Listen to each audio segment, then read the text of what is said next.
God'll get you for that one. Maude is owned by Shout Factory. God'll Get You for That, Walter, is produced for entertainment purposes only. Sponsored in part by Findley's Friendly Appliances.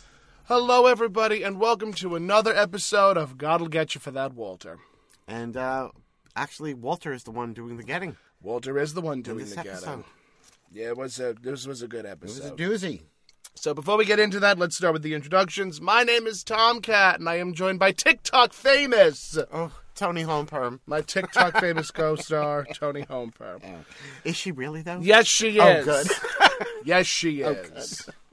Nice to hear it. As they all say, a rising tide lifts all boats, and if my mother is famous, then by association, so am I. There you have it.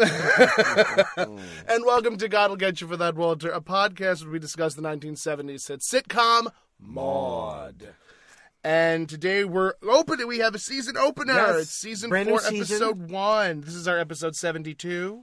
I believe so. Yes, this is our episode. Our 72. episode 72 episodes. I know. Who are we? And we don't hate each other. Not yet, but I mean, we tell people we hate each other. Tomorrow's another story.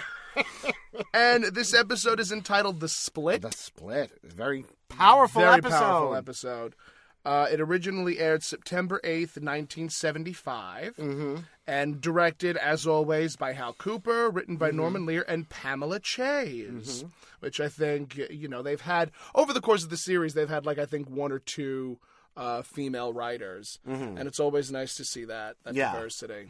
I think that's probably why the episode was as powerful as it was. I agree. Because I think it had, you could feel that the voice was authentic. Yes. About how, women being downtrodden and, the things that Maude expresses. Yes. I think probably came from experiences that the woman's writer, perspective. Yeah. A woman's perspective, definitely. Yeah. It wasn't like a man putting himself in the place of a woman. Which we've seen in a number of the other episodes. Yeah. So the episode. Oh, well, what'd you think of the episode first and foremost? I liked it. It was a good episode. It had a really good mix of the comedy and the drama. Yeah, so, I mean, most of the comedy was provided by Mrs. Naugatuck and Maude, but. Yes. But it was, overall, I adore this episode so much. And can we mention that with Season 4, we got a brand new opening. We did! We do have a brand new opening. Same song, but the whole... A whole, different clips from the show. Yeah, different clips. So in the original opening, Maude is in this very red outfit with a red blouse and red pants, and her hair is, done in a very specific way. This opening, Maude has a much brighter face on, much bigger hair. Was she wearing, a yellow jacket? Yellow jacket, a yellow pantsuit, yellowish pantsuit.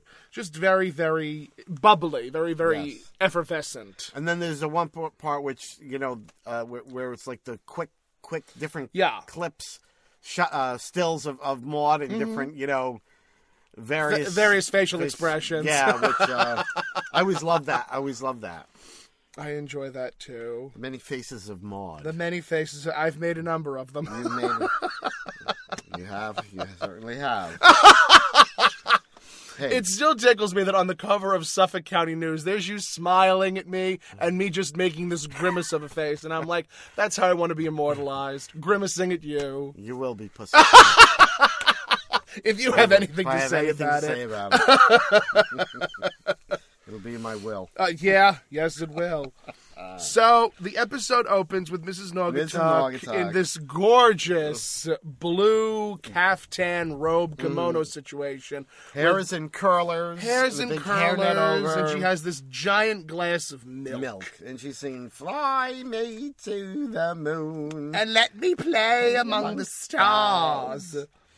And, she's drinking the milk saying, "That's good." That's good. And she pulls out a bottle of rum. Rum from the bar. Was it rum? Or I don't know if it was rum or whiskey, it was some bourbon, type of something you can mix with milk. Yeah. That will make it curdle. Yes. So she gives it a little nip. A little nip. And she takes another taste and she's this'll be even better. Much better. Milk's got something for everybody. Oh, God bless Hermione badly. And at that point, Maude and Walter come in through the door, and Maude is apologetic. Yes. Walter slams the door in Maude's face. He has an award in his hand. Yes, and she's saying, I'm so sorry. You have every right to be furious. Yep. And we find out she was lobbying in Albany. She was lobbying in Albany for an anti-pollution bill. And, I mean, not for anything, this does sort of make it points out the fact that if you want to get into politics, really you just have to be a citizen with a cause. And you can just dive right into politics that way. I mean, I would not want to consider myself a lobbyist. No. Because lobbyist has just gained such a negative, meaning in recent memory. Yeah. But, most people in politics, in my opinion, should be average, everyday citizens and not lawyers. Yeah. And not billionaires. And not billionaires or, people, I guess, sort of in the public eye in a really gross way. Yes. To point out, we do have Trump, but I also remember when people were really like riding the Oprah Winfrey for president high, and I was like, I don't think I would want to see Oprah Winfrey as president. No. I think that I'd take her over Trump. Well, I mean, I would take a brick wall over Trump. I mean, really? Yeah. I would take this pen. I would take this inanimate object. Mr. President. And you know what? They don't even need Air Force One from him. They could just FedEx him. Wherever he needs to go. Yes. I mean, I remember Louis Black did a bit where a monkey throwing fecal matter at a mat would make more sense than the presidents that we've than presidents than politicians. I agree. Find no fault with that. So we find out Walter he was named one of the most important Tuckahoe businessmen of Tuckahoe. Yep. And he was awarded a Tucky. A Tucky. So we've had... Maude even tells me, I love your Tucky. They can have their Tonys and their Emmys and their Oscars. I love your Tony. Your Tucky. Yes. So we've had moments like this in the past. I'm trying to remember the episode specifically, but I remember for the convention, the episode The Convention. It had a very similar... feel to this one. I think the stakes were a lot higher in this episode, though. But for the convention, Walter was, I think, also accepting some type of award, and I think Maude, remember the little woman argument? Yeah. Where, Maude got up and said, "Hello, my name is Louisa May Alcott." Right. So, again, very, very similar to that. Walter won an award, and Maude, I guess, in a way, gaffed it up. Yeah, she was late for the bestowing. Yeah, she was late for the bestowing of the award. And she's reading the other recipients. So we have Art's gas station. Chicken Delight. I got Chicken Delight. I didn't get the name of the person. I don't get the name. And then we have Mario Leonetti, philanthropist and part-time owner of the Pussycat Porno Theater. I've always wanted a porno theater. There you go. There's actually a few on Long Island. Not that I know or anything. Actual theaters? Mm-hmm. Actual porn theaters? Yeah, there's Heaven's Back, there's Cinderella's, there's... Well, they're not really porn theaters. They're... I mean, they can be. They have like movie screens. Booths. There's booths, yes. With like... How do you know these things? Oh, I know everything. I know everything. No, but wasn't Heaven's Back a theater? Heaven Sent. Heaven Sent. Not Heaven's Back. Not Heaven's It's Back. called Heaven Sent. I could have sworn they changed it to Heaven's Back. I don't know. I mean, the what I knew of it was back in the late early 90s, early 2000s. Yeah. So I don't know. I think they changed it to Heaven's Back. If you're talking about the one that's right here, yes, they changed it to Heaven's Back. I didn't even know it was still in existence. Yep. Oh, it's still very much in existence. Now it's Heaven's Back. But I've never been. I years when it was Heaven Sent, me and my then partner, we went in to buy poppers. Okay. There's nothing wrong with that. I actually, hilariously... We didn't, stay. We just, You just went into purchase. We went in and we just looked around and then we got our purchases and left. From my understanding, most of these theaters do have things that you can buy. Like, you can buy toys, you can buy lingerie. It's sometimes like Expressions meets a theater situation. Yes, exactly. So, yes, Mario Leonetti, part-time owner of the Pussycat Theater. So, Maude is like, she's going on and on about how sorry she is, but meanwhile, Walter's already gone into the kitchen. Yep. So she's standing there alone, monologuing, and she turns around and she goes, "You're gone. You're gone." That's yes. what. So she follows him into the kitchen, and she's saying, "Please listen." And Walter's proceeding to get all this food out. Yep. And she says, "Walter, you ate a 9-course dinner at the Ramada Inn." Mm-hmm. And, he goes and grabs a plate, and it's this beautiful blue china plate. Royal Copenhagen. It reminded me a lot of your husband's my husband's crockery. blue and white china. He loves that blue and white china. He does. I mean, it's gorgeous. I also have an affection for it. And Walter then proceeds to break the plate. After Maude says, "We do not eat sandwiches on our best royal blue Copenhagen china." Yes. And he smashes it on the floor. And Maude is like, "Well, okay, now we'll just have dinner for 7. We only have dinner for 7. So he takes another plate and breaks that. And she remarks, "Well, at least now it's even. Boy, girl. Yes. So she walks out of the kitchen. She walks out of the kitchen because at that point, like, Maude asks, "Are you just going to continue to break? Are you just going to continue to break the china?" So I think he throws another plate. She says, "Okay, that's the game we're going to play." So she goes out, and at that point, she exits the kitchen. Arthur, Vivian, and Carol are walking into the house. Yes, they're walking into the house. Yes. And, they're all, like, so over the moon, like, oh, Walter, like, winning his Tuckahoe Man of the Year. Oh, but also there's news that Maude has to tell. Some big news about Maude. So Maude goes over to the closet, the closet next to the entrance door. Yes. And she pulls out a stack of records. The old vinyls. Old 78. Old 78. 78 phonograph Not even records. the 33 and a thirds. These were 78. 78. Did you ever see 78s? Nope. They were really thick. Mm-hmm. They were really much thicker than a 33 and a third. I've seen how records get produced, and I've seen, the importance of, making sure that the grooves are right, and you don't want to scratch the vinyl, you don't want to scratch any of that noise. I do not understand the thickness level. Is it just for volume? Is it for the thickness of the record? The thickness of the record. Oh, I don't know. It's just that the 78s were much thicker than the 33 Yeah, but I'm trying to understand why that would be. Is it because of the sound? Like, because I've seen records being made. I don't know why they did that.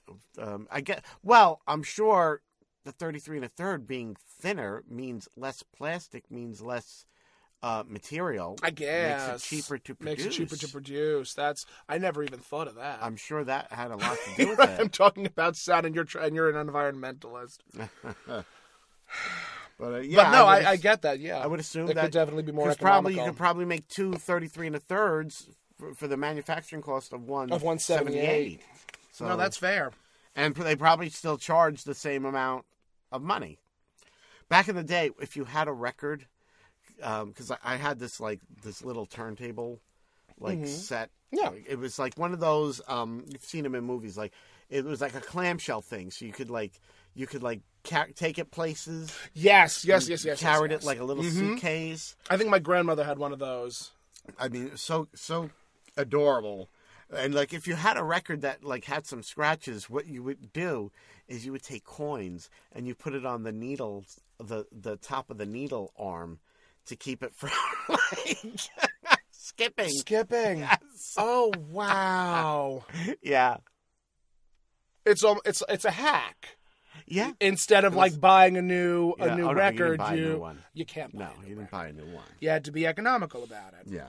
Well, also a lot of times, something that was popular, once it wasn't popular anymore, you really couldn't. Your local record store didn't stock. Yeah. I mean, they've had, pretty much they had the top 20, in 45s, and that was it.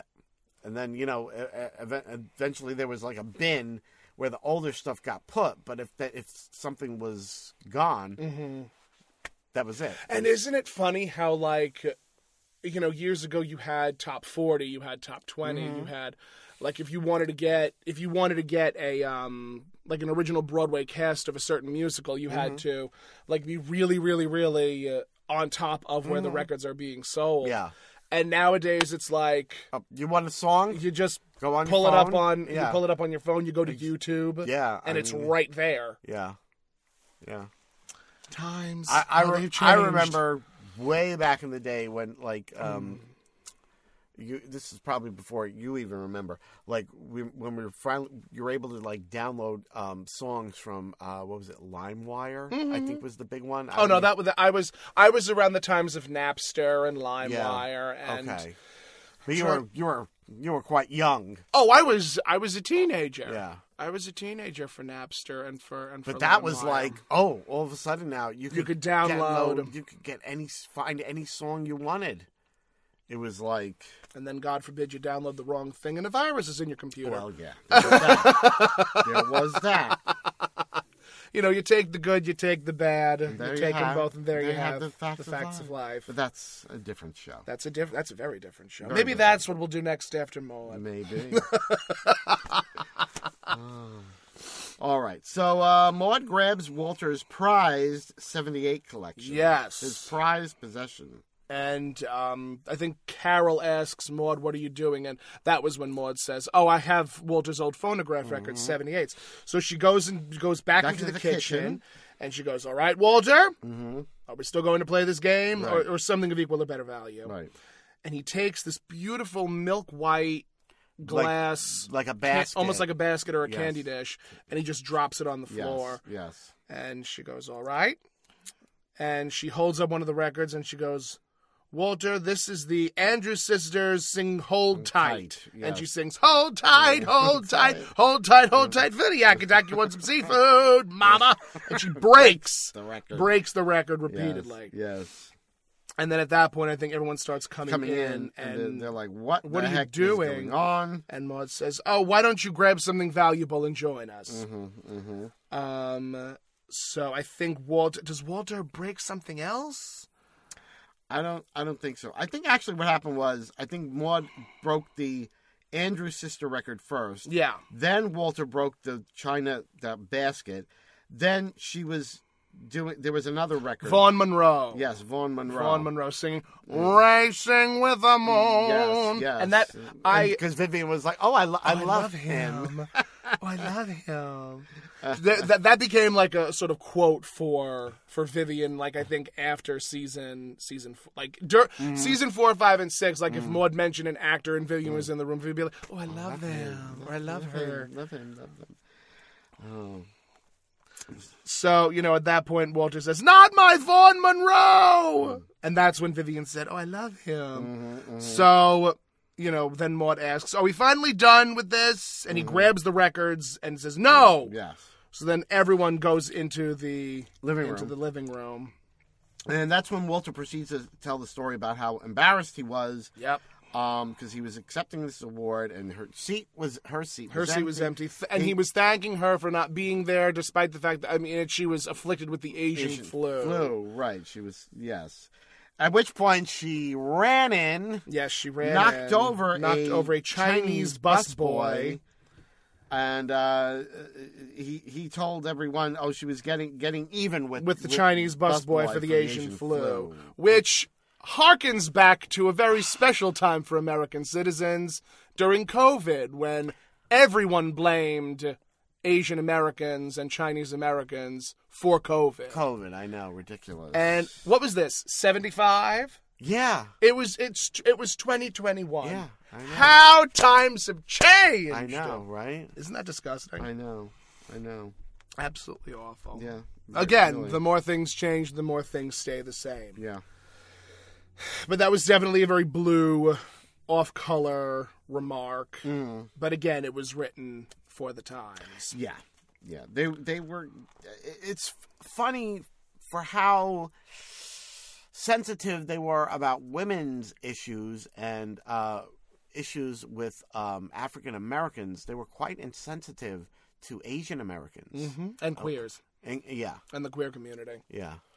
But I do, in terms of writing, I definitely want to say that they leaned in a little heavily on the Asian stereotypes. They definitely leaned in very heavy. Yeah.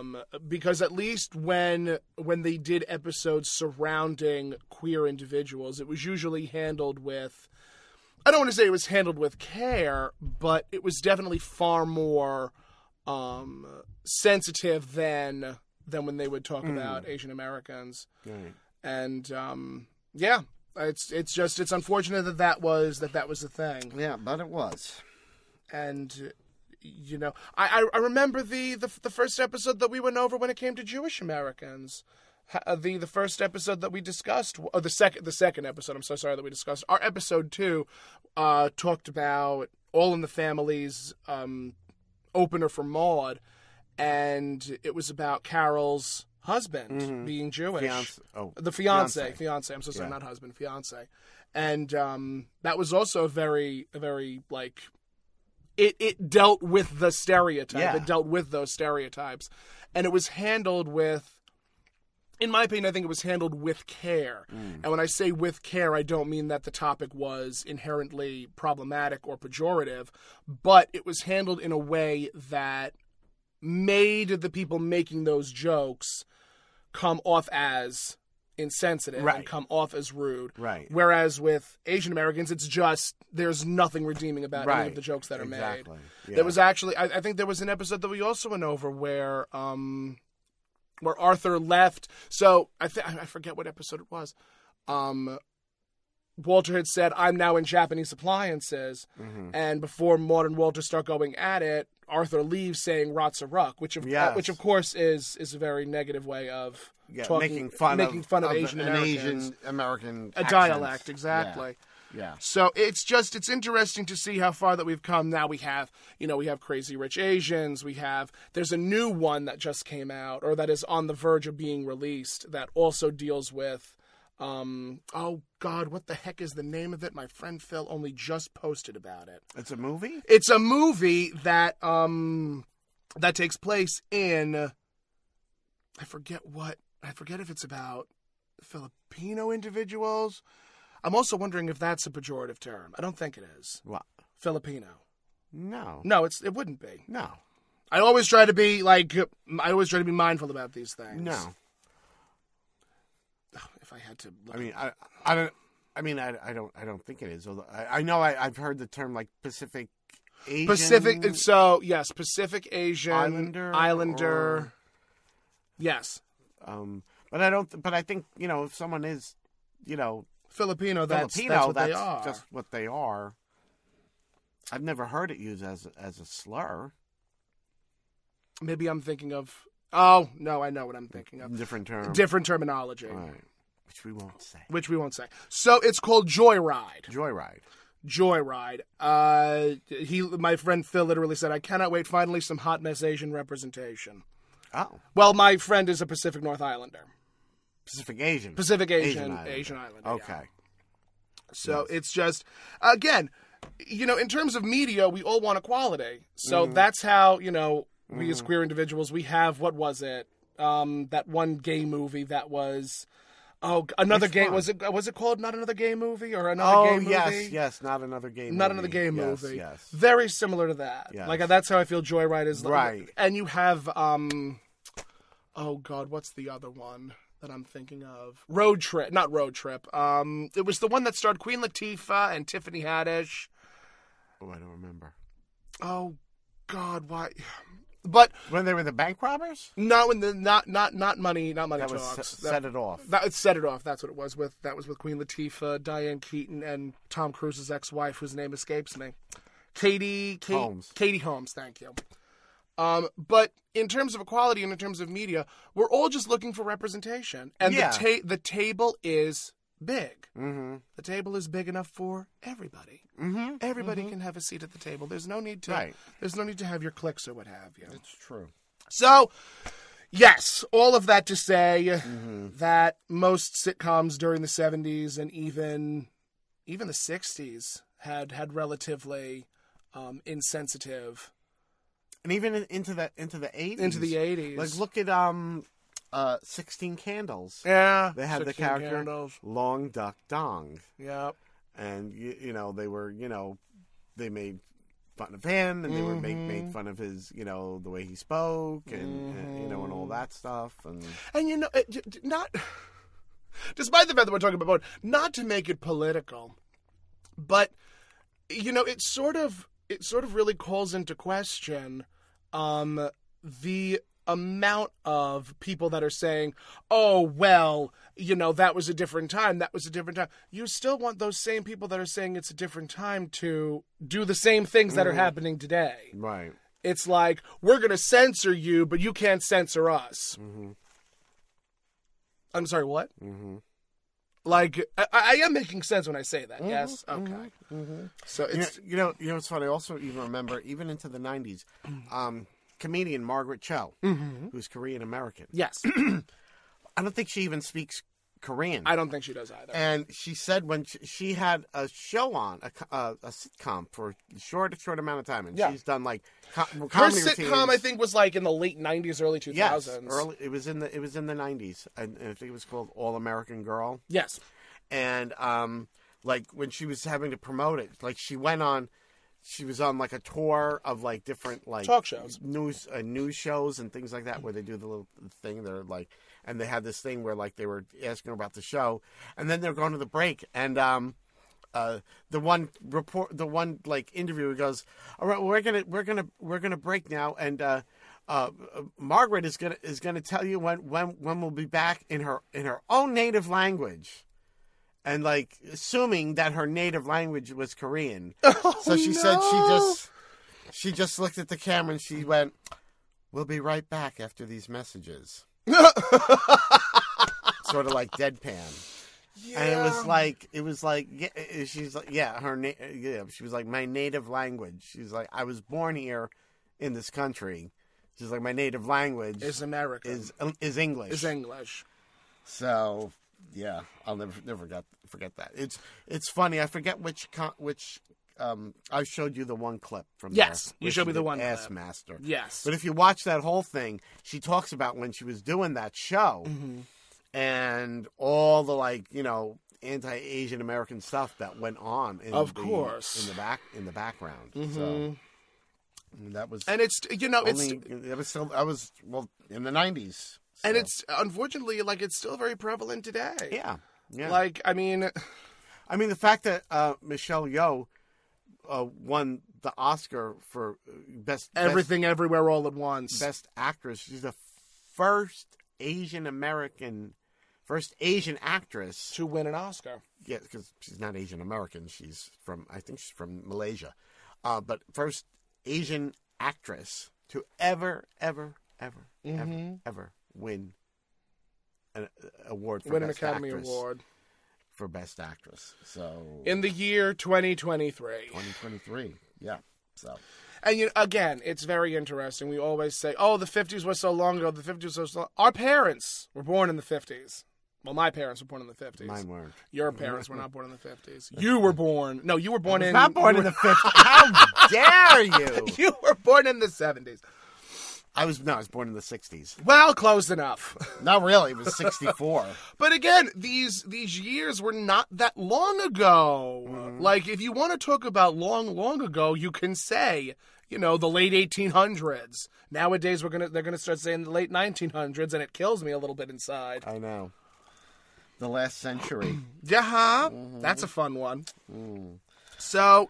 All right. After that tangent, after that tangent about that one joke that was made. So, who was it who brought up about Maude's news? She did. Okay. She was the one that said, because they were all like clamoring for her to say anything, and she was like, no, I don't want Walter to know that I've been asked to run for the state senate. Right. So the Democratic leader, the New York leader of the Democratic Party, had suggested to Maude run for the primary. They said that she was a viable candidate. Me, Maude Findlay. Yes. Viable. Someday I'm going to look up that word. Yes.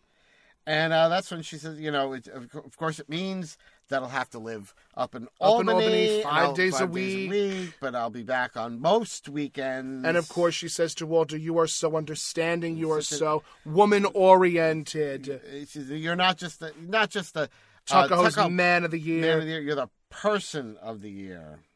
So, and Walter's first response is, who's going to take care of me? And Carol's like, Walter, you'll have me and Mrs. Naugatuck, and Philip will always be around. Yes. So that's when Mrs. Naugatuck comes back in. She's singing, or they hear her singing, right? And they hear her singing. And she comes down the stairs. And Maude is saying she's been nipping at the milk again.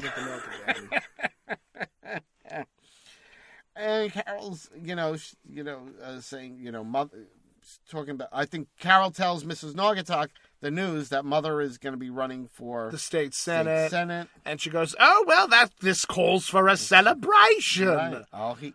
She says she'll heat up the milk. She'll heat up the milk and the kidney pies. Yes, and the kidneys you love so much. The kidney pies. Yes. So.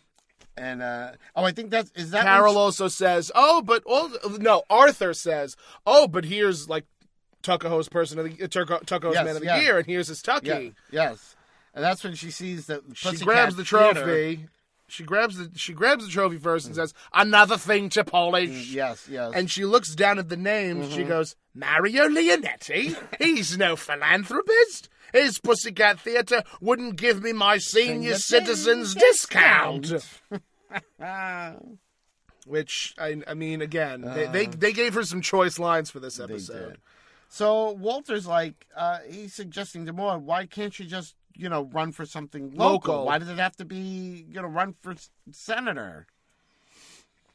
And they're, starting to go at it. So Arthur, he suggests that they all go into they all go into the kitchen. And Vivian says, No, Arthur, I want to stay and watch the fight. Yes. So he grabs her by the arm, brings her into the kitchen. And then we have a very similar argument. Yes. We have an argument that I'm sure was happening in almost every household during that time, which was, where are the women's trophies? Where are the women's flowers? Where are, the awards being awarded to women during that time? Because Maude is, again, saying, you have an outside life. You are out there proving yourself all the time. I have nothing. She says, this is my chance to do something that matters. Yep.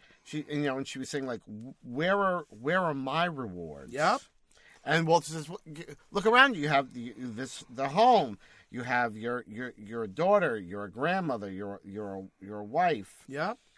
And Maude points out to him, you have an outside life. You have your business. Yep. And she says that's a high I've never known. So she's imploring with him, at least let me have that chance to prove myself and to make something of myself, other than a housewife, a mother, and a grandmother.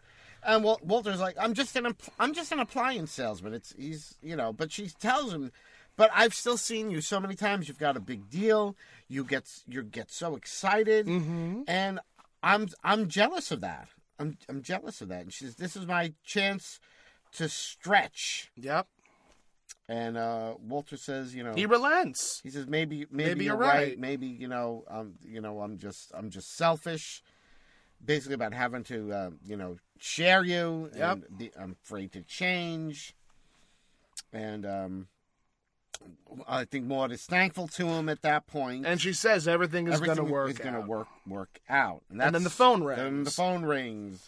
So the phone rings, and it is Senator Bob Myers. Yes. Hello, Bob. Hello, Senator Myers. And she says, yes, I recognize that your deep basso profundo voice anywhere.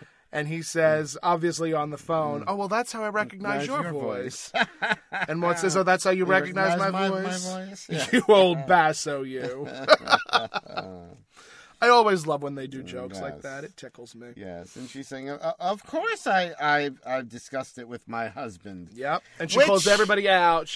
I'm like, sort of like, if she were a man, would the senator have asked a man to discuss it with his wife? No. But absolutely because she's a woman, he asked her to discuss it with her husband. Well,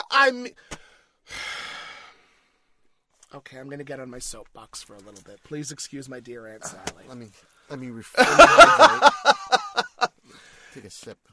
Doctors across the United States still require a man's permission for a woman to get a hysterectomy because you never know, you might change your mind. In New York, too? I don't know if it's in New York specifically, I can't imagine that in New but York. I know that there are doctors out there in the world, specifically in this country, that have told women, you need either your father's permission or your husband's permission or some significant male figure in your life in order for me to perform this operation on you. So, the strides that women have made have been wonderful, but they are still treated like second-class citizens, like property. Well, that even goes back to how, for years and years, a man, when, came of age, was Mr. Yep. A woman was either Miss or Mrs. You always had to know whether she was the property of someone or not. Yep. And then I think it was during the 70s where the new Ms. came to be. Yeah, because it was always like, well, Mr. Mrs. Mr. meaning Mrs. whether indicated whether or not she was married. But a man was always Mr. You had no clue. Yep. Speaking about health, this tickled me. Okay. So in Wyoming, they were trying to pass these restrictive abortion. Of course, which laws. makes all the sense in the universe. But here's the thing. See, somewhat going back a few years, when Obamacare was first coming out, Yes. Wyoming decided they were going to put into the state constitution that the state cannot dictate what people are to do with their Bodies. health care. With their health care and their The bodies. state has no business in it. I saw that TikTok. And what happened was when they tried to push through this bill about abortion, it was struck down. And when they were, well, why? And they're like, you put it in the state constitution. Talk about being hoisted by your own petard. Yeah, exactly. You said you didn't want the Obamacare. You said everyone has the right to make their own decisions. It's in the state constitution. It always intrigues me how people think they're doing right by others. And I'm trying to pinpoint, because I know when it comes to American politics it's very difficult, but to pinpoint the exact moment when corporations began buying out politicians. And I don't know when it started, but I feel like more often than not, in this country, corporations are obviously making all of these decisions. And I do not know who is getting paid off for the anti-abortion bills. Yeah, I don't know who's getting paid off for these anti-trans the bills. Pharmaceutical companies would want to, make money from like the medication that can terminate a pregnancy. I feel like this country is heading towards where everything is going to become a monopoly. And you're going to have one corporation for one media outlet. You're going to have one corporation for the medicine. You're going to have one corporation for the oil. And, we were always brought up to understand that competition in business is healthy. Competition in business is a wonderful thing. Right. Well, so that's why we have anti-monopoly laws. Exactly. So my question is, be illegal. So it's just it constantly boggles my mind how these politicians are continuously bought and paid for. I don't get it. Yeah. I don't get it, and I don't like it. But it is always nice to see comeuppance. It is always nice to see comeuppance when it comes to these nonsensical laws. That was so wonderful to see that guess what? You did it to yourself. You did it to yourself. You've only yourselves to blame. You've only yourselves to blame. Loved it. We love to see it. We do. So Maude's on the phone with Senator Myers. And she said, so she puts Walter on the phone, right? Yes. Now everyone's out there listening in on this conversation because she's going to obviously say, "Yes, I'm going to run." Yes. But she hands the phone to Walter, and Walter says, "Oh, hello, Senator Myers. Yes, I know she's wonderful, and we could use someone like her in Albany for 2 years. So she's allowed to run. But it's going to be over my dead body." Yeah. So everyone's clamoring. You know, Arthur's clamoring. Vivian, Carol, Mrs. Naugatuck. They're all like saying, "Well, why would you?" Say?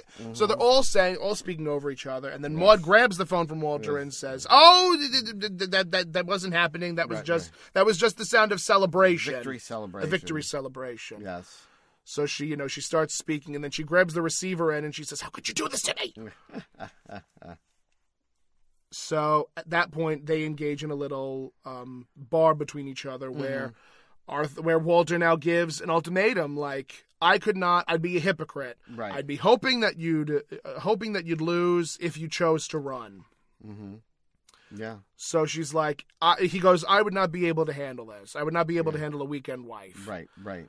So Maude then says, "Well, couldn't you like work with me on this and think hope that I'll win and then we'll work it out." So at that point, Walter then says, "Are you willing to risk our marriage for this?" Right. So Maude goes back onto the phone and she says, "I'll be right with you." Stops herself because she's irate, and then she calms down because she's obviously on the phone with the potential boss. Right. And she says, I will be right with you. I'll be back in a second." So she holds the phone again, and there's this really tense moment between Maude and Walter where this is where like the episode takes a turn. Takes a turn. Up until now, it's just sort of been like your lighthearted typical sitcom. Yeah. You know, well, the husband doesn't want the wife to do something. Yep. And now it's like, you know what? Our marriage is on the line. Yep. So Maude and Walter have sort of a face-off with each other where she's saying, "You're bluffing. You're not going to end our marriage over this." And Walter just stares daggers at Maude. Right. And, Maude goes back to the phone and she says, "Bob, the answer is yes. I'm going to run. Yeah. And Walter then grabs his tucky, slams it on the table, and in a moment of lightheartedness, Maude says, "Oh, that was nothing. My husband just broke his tucky." So then we go to break. I want to point something out, and I made sure to write it down. The phone cord caught Bill, as he was walking up the stairs. Oh, it did? If you heard Carol, you heard her like go, "Oop." That was because Bill almost tripped over the wire, and she like went to go grab Bill as he was like crossing that line. I missed that. I only caught it, and I was like, "Oh, someone in props is going to get fired." Oh my. So we come back after break, and Maude is hitting the cold duck. Yep, she's very drunk. We open with her going, "Cold duck, cold duck, cold duck, cold duck." Vivian suggests that she might be hitting the cold duck too hard. And Maude says, "Vivian, you can never hit a cold duck too hard." Yes. So we obviously, again, are trying to have like a moment of lightheartedness as Maude is wrecked. Right. And Carol wants her to settle things with Walter. Yes, because obviously that's going to need to be a thing to be discussed. Vivian is saying that, Walter is furious. I mean, Vivian said, "I've never seen Walter so furious before." So I think and Maude she's saying something about what her and Vivian used to do in college. In college, fingers to fingers, thumbs to thumbs. Open the church and there are the people. Right. Well, that was the joke. Like, if you... Yes. I remember doing it years ago. I do not remember anything of it, but I remember the steeple, and the steeple and people were the rhyme that I remember. Yes. Open the steeple, and there's the people. Exactly. Something to that effect. So... And she says, "I know it doesn't rhyme, but wait till the tide comes in." And, I think at that point, Maude then says, "All right, I'm ready." So she starts to go upstairs, and she trips. She trips up the stairs. She's like stumbling up the stairs. Which, again, brilliant stage acting. I love physical comedy. And I wish that B had engaged in more physical comedy, specifically when it came to Golden Girls. Like, every time I watch the Golden Girls, I'm just like, there really was... I mean, granted, they were in their 60s, so they couldn't do too much physical comedy. Yeah, but on the flip side... I mean, she got so many laughs with just that deadpan stare. True. It's like when when you can just stare and get that many laughs, you don't really feel the need. No, that's true. To like, You're right. You don't need to do the physical comedy. I really? True. If I can just glare and like have the audience in hysterics, do I really need to do Lucy type theatrics? No, that's fair. That's really very fair. She really didn't. That's very fair. Because there's just so many times when you could think of on the Golden Girls where she just had that look. Just had that look on her face. Mm-hmm. There was I don't know if I told you this. I was in my dentist's office a couple of weeks ago. And, I was giving out our business cards saying, this is what I'm doing. This is where we're going to be at. We have all of our information on our website. And not on our website, on our social medias. And one of the assistants, she looks at me and she goes, well, do something for me. And all I had to do was just look at her, raise my eyebrows, and all of them, all of the receptionists, they were all like cackling like hens. And I'm like, and there you go. I don't need to do anything else. Would you have rather done a death drop? No. No. I would not want Hence, to do a death drop. My point is proved. Your point is proven. My point is proven. You're always right, Ma, but you don't play fair. That's why I always win. Thank you. So, as Maude is something it says it's a tension breaker, right? Does old Maude know how to break the tension, or does old Maude know how to break the tension? So she stumbles her way up into the bedroom. She gets into the bedroom. And we see a suitcase on her bed. Yes. And she goes to the bathroom door. She goes to the bathroom door and Walter's knocks obviously in the bathroom. She's like, yes. Walter, what's going on? And he flushes the toilet. He flushes the toilet. And Maude screams, Walter, all the plumbing in the world can't drown me out. It's true. That's fair. True. So she begins to whistle while you work. Yeah, and she's singing Whistle While I Work. Unpacking his suitcase. Mm-hmm. And she's got it all unpacked. She closes it up and she stands there, folds her arm, and that's just when Walter walks out of the bathroom. And she accuses him of wearing the brown suit that she hates. He knows she hates it. Yes. And she was going to donate it to Goodwill, but she thought it would be... She didn't want to stir up any bad will down at Goodwill. And she's laughing like, because bad will at Goodwill. And Walter tells her, he's serious. He's not bluffing. He's not budging. He's not bluffing. He's not bluffing. He's not budging. He's leaving. So. And, at that point, Maude says, if you want to go. Go ahead and leave. Go ahead and leave. And Walter's like, wait, you really mean that? And, at this point, Maude is now trying to, reason with him, saying, Walter, I would do anything for you to stay, but if this is what you want, I can't change your mind. Right. And, I think at that point, Walter then says for her to change her mind. Mm-hmm. And, at that point, Maude starts shuffling through her drawers. Yes. Walter's like, well, what are you doing? And Maude, again, in a moment of lightheartedness, says, I'm trying to change my mind. I thought I had one in here. Right. Come out, little mind. Looking for her mind. And Walter, he tells her he's all packed. And he says goodbye. Yep. So he takes his suitcase and he leaves. Maude folds her arms and he walks right back in saying, where are my clothes? Where are my clothes? And she says, I ate them. So Walter begins to repack. Yes. Maude goes and locks the door. She barricades it. In, and with she her says, body. With her body, and she also locks the door with a key. Yes, and she says she's going to swallow the key. Swallow the key, and you're going to be locked inside this room with a wife whose insides are slowly rusting. Yes. And Walter tells her, get your hands off my underwear. Yes, and Maude says 1,600 nights. This is the first time you've made that request. It's the first time. So, I believe then they're talking about Walter says something about wanting a new life, right? He says that he at this point in his life he doesn't want. Right. He doesn't want something this significant to change where he's at. He doesn't want to share her. He doesn't want to share her, exactly. That's what he's saying. Yes. And, Maude's like, Walter, my life only has meaning if I can share the challenges of life with you. Right. And I think that's when she sits on the suitcase. She sits on the suitcase, and he says, "Maude, get your rump off my suitcase." Yes. And we have this very brilliant moment where she goes, "Rump? A rump. A rump? A rump. I've always thought of it as a fanny, a tushy, tushy, but not a rump. Not yet, Walter, not a rump." So I think that was when Walter's... grabs. I think he grabs her. He grabs her, like, pulls her up and says, "Come here." Right.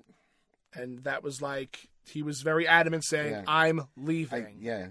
I'm leaving, and I mean it. And I mean it. And that's when she's like, "Well, you certainly know how to sober a person up." Yeah. And he says, "Listen, I don't want a weekend wife."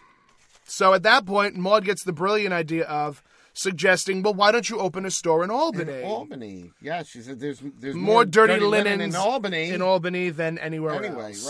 Right. So Walter's like, "Well, what about my store here?" So Maude suggests, "Sell it." Yeah. So he goes, 25 years, sell it. And he makes the important point there that, he built up this business. All by myself. All by himself. Yep. All by myself. And Maude says, "Do you hear yourself, Right. Walter? All by myself. Right. Oh, God, how I wish I could say the same." I could say that. Yes. How I wish I could say that. And Walter then is saying, he can't blame her. He understands. Yep. But he says, "I can't live with it. I can't live that life." It's simple as that. Yep. And why do I have understand wife and... Oh, that's right. So he grabs the suitcase, and Maude goes to the door and says, "Walter, I've always been an understanding wife, but if you walk out that door, I'll flatten you." And, again, it was a moment of levity, despite the fact that we are very much against spousal abuse. Right. Walter again was just very adamant, saying that it's done. So Maude suggests to him, can he meet her halfway? Okay, that's right. Can you meet me halfway? And he says halfway between Albany and Tuckahoe is Poughkeepsie, and I don't want to live there either. I don't want to live there either. And so he storms out with the suitcase in hand, and he comes downstairs, and everybody's all clamoring, saying, "Oh, Walter, what are you doing?" Right. Arthur tells him, he says, "You're not solving anything. Why don't you come and stay at the house with us?" Yep. And Vivian can, stay here. Stay here with Maude. It'll be like the old days, like we're college girls again. Yes. And Maude says, "I can't spend all my time hoping for a panty raid." Oh, and didn't Arthur say something about, you can't walk out on Maude because this will be like, her fourth marriage on the ropes. Fourth marriage on the ropes, and it'll be bad for her. It'll be bad for her Senate run. And he says, "Oh, what are you talking?" Walter goes, "It's alimony on the Tuckahoe's known as alimony on the Hudson." Right. So, at that point, Maude is now making pleas with everybody. She says, I know I'm not alone in this, and she turns to Carol, and Carol, being her daughter, is understandably like, "I cannot make that decision for you. Right. I cannot make the decision for you to stay with your husband. That is your decision." Yeah. And Vivian says, your place is with your husband. And so Maude has this really beautiful, beautiful monologue. And when but she starts it with, so I'm alone at last. I'm alone at last. So she laughs, she chuckles, she says, "Isn't this terrific?" Mm-hmm. And we find out that, when she was younger, when she was in college, to study law. She wanted to study law, and her parents couldn't afford to send her to law school. Could not afford to send her to law school. They had to choose. Yep. They would send Maude to law school or send her kid brother to grad school. And they felt that since he was a boy, he needed it because, after all, he was a boy and she was a girl. She was a girl. They figured well, she'll marry well. Yeah, well, that was the hope. She doesn't need to go to law school. She'll marry well. Yeah, which was thought quite a lot at that time. The woman doesn't need a career. She doesn't need all this extra education. Well, you figure, if Maude's in her late 40s for this episode, you figure 20 years ago, that puts us at 70, 60. That puts us at the 50s. Mm-hmm. Yeah. And that was just what women were thought to be. Like, you're going to marry well. You don't need to go to law school. You don't need to have all of these ideas. You don't need to go to law school. You'll meet a nice man. You'll get married. You'll have your kids, and you raise your kids. And that's that. And that's that. So, yeah. So then Maude goes, it seems all my life. Somebody else came first. Somebody else has come first. A husband I love, a daughter I adore.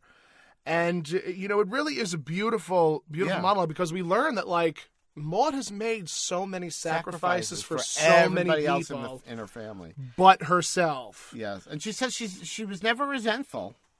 But doesn't anyone want her to come first? Just this once. And no one says a word. Yeah. So she says, well, don't feel bad. You can't help thinking what you're thinking. And she's like, you all think I'm wrong. Right. But then she has this moment of defiance where this is something that I have to do for me. And she screams, damn it, I'll take you all on. Right. You, Walter, with a slamming door between us. You, Carol, determined to make me feel I've made a mistake. And she says, the two of you, I'll take you all on. Yeah. And then she says, Walter, I love you. And he says, I love you too, Maude. And he leaves. And he leaves right out the door. And Maude then holds Carol close, saying, he'll be back, He'll Carol. be back, yeah. He'll be back. And again, it was really such a beautiful, beautiful monologue. I was telling Tony before we started recording that I actually did that monologue for a showcase. And, when I did it, I had the mentality of I was talking to my family in terms of, performative and being a young queerdo that wants to get into acting. And, not that I'm saying that the monologue can be used interchangeably between, people who are oppressed and people who aren't, but it can be viewed in that way. The monologue can be spoken in that way. Yeah. And actually, it's one of my highest viewed videos on TikTok. How many did it get? Probably not nearly as many as yours, you bitch. Probably not. Evil. Just thought I'd point that out. Evil. You're evil to me is what you are. You are evil to me. No, but how many did it get? I'm looking. Because, of course, I have all this drag stuff. All these videos of me, 99.9K. Oh, that's way more than anything I've gotten. You have to pin that. I have to... How do you pin something? God, let me show you.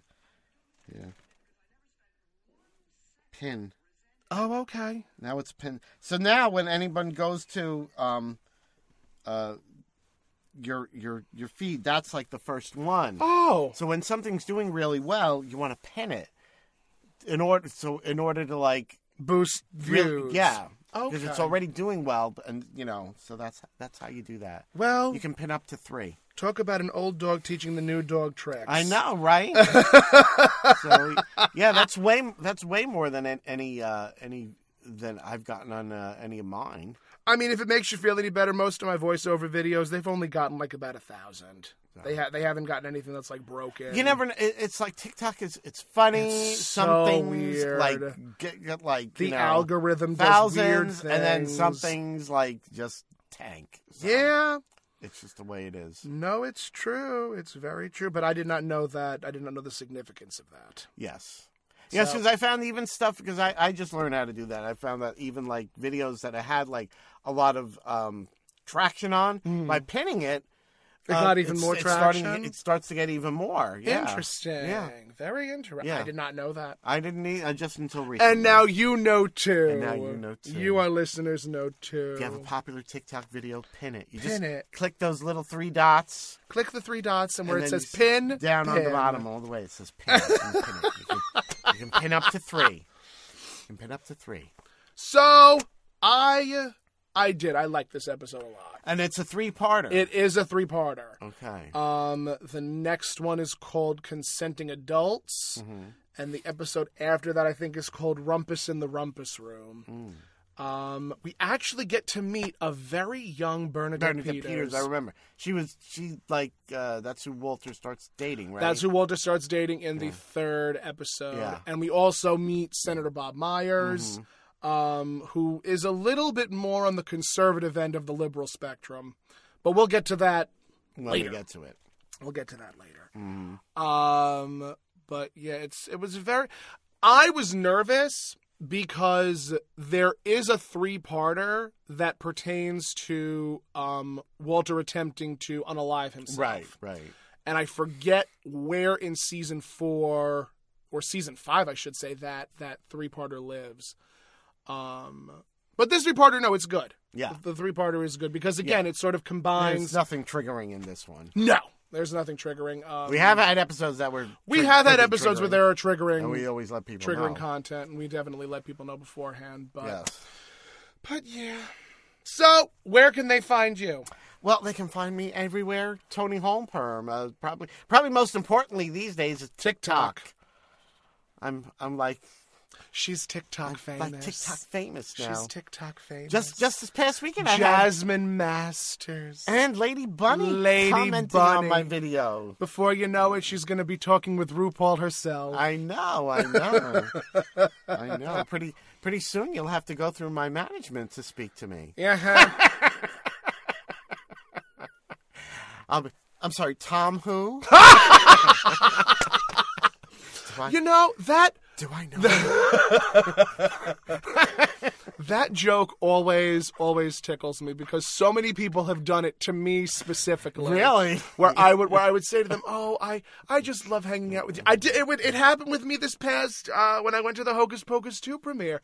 I was with my friends Artemistic and Philip Odongo, and we were all in the room just caterwauling and having a good time, and. I said to them, I was just like, I love you both so much. I appreciate the both of you so much. You're a piece of my heart. And Philip turns to me and goes, who are you? Who are you? And I just lost it. I just lost it. Because even though I am the Dorothy, I am always the butt of the joke. It's just my lot in life. Makes you money. Listen, the first couple of conversations you and I have had, I said, listen, if B. Arthur makes me a couple of bucks, she makes me a couple of bucks. You know, you can't fake this voice, you can't fake this look, you can't fake the talent. So it's always there. I always said, you know. Do you mind me if I can make you money out of? Do you mind?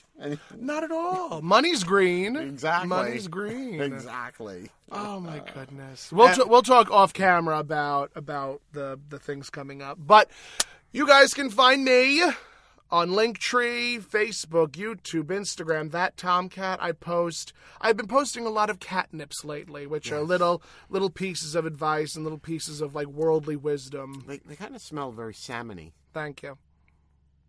Seafood medley. Yeah.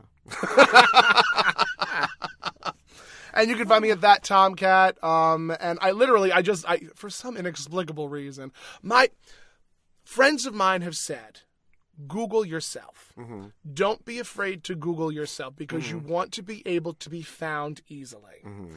So, because of that, I was like, let me just type in Tomcat and see what comes up. Mm-hmm. And my Facebook came up, my Instagram came up on the first page. Mm. So if you look up Tomcat, you'll literally find all of that in Google. Try it with Tony. I did. There's one little thing of me that comes up. Really? For the most part, you get Toni Homeperm, the product. Brand, the product. Yeah. So you have to be bigger than the product then. I know. I will. I believe in you. I believe in you. I will. No, I know you will. I know that 100% you will. But yes, you can. Don't worry, Pussycat. I can take care of myself. Thanks, Ma. Thank you so much, Ma. But yes, you can literally Google Tomcat and you'll be able to find my Facebook, Instagram, YouTube, TikTok, all that fun stuff. All the good stuff. And if you would like to follow us, yes, you can. Instagram is God'll Get You for That Walter. YouTube is... No, Instagram is Finley's Friendly Appliances. Right. I'm fine. Instagram, Finley's Friendly Appliances, our only sponsor. Facebook page is God'll Get You for That Walter. And YouTube is God'll Get You for That Walter. Yes. Thank you. You're welcome. Thank you for that. Anytime. We thank you so much for listening, and you will hear us again next week on another episode of God'll Get You for That Walter. Good night, guys. Bye-bye.